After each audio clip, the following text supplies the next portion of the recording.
देश के दुश्मनों पर अब देश की सबसे बड़ी एजेंसी का शिकंजा कसना शुरू हो चुका है। पाकिस्तान की खुफिया एजेंसी आईएसआई के लिए भारत में जासूसी करने वाले नेटवर्क पर एनआईए ने ऑल इंडिया ऑपरेशन चलाया है। 8 राज्यों में 15 ठिकानों पर छापेमारी होती है और राजस्थान से एक और बड़ा नाम हसीन गिरफ्त में है। ये सिर्फ गिरफ्तारी नहीं, ये देशद्रोह के खिलाफ एनआईए की सर्जिकल स्ट्राइक है। कैसे, इस रिपोर्ट में देखिए।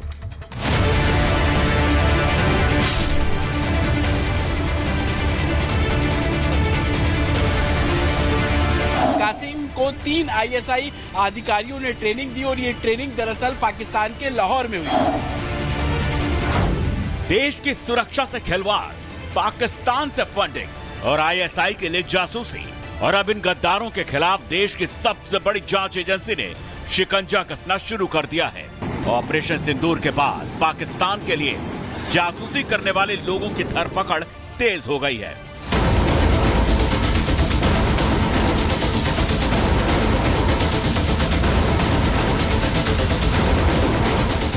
पाकिस्तान के लिए जासूसी के आरोप में सीआरपीएफ के मोतीराम जाट की गिरफ्तारी ने सुरक्षा एजेंसियों की चिंता बढ़ा दी है।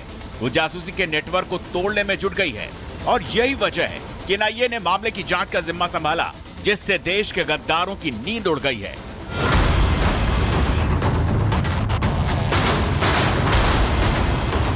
एनआईए ने देश के 8 राज्यों के 15 ठिकानों पर छापेमारी की, व्यापक तलाशी अभियान चलाया, देश में छिपे गद्दारों को ढूंढ कर निकाला।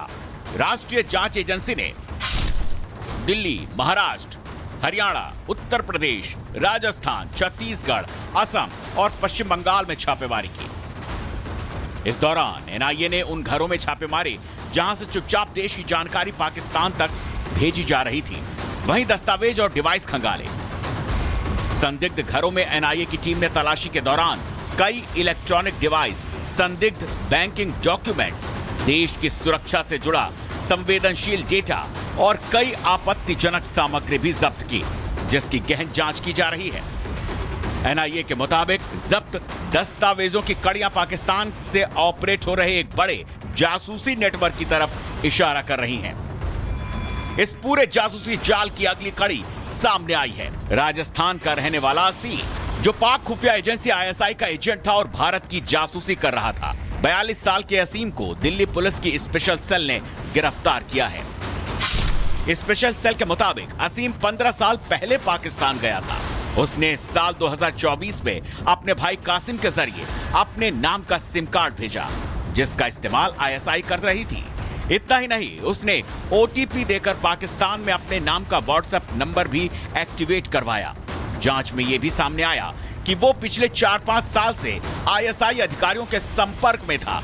पूछताछ में असीम ने बताया कि उसने पाकिस्तान को भारतीय सेना के संवेदनशील स्थानों की तस्वीरें भी भेजी और इसके बदले पैसे लिए थे। यही वजह है कि देश की सुरक्षा में सेंध लगाने वालों को अब एनआईए ने टारगेट पर ले लिया है।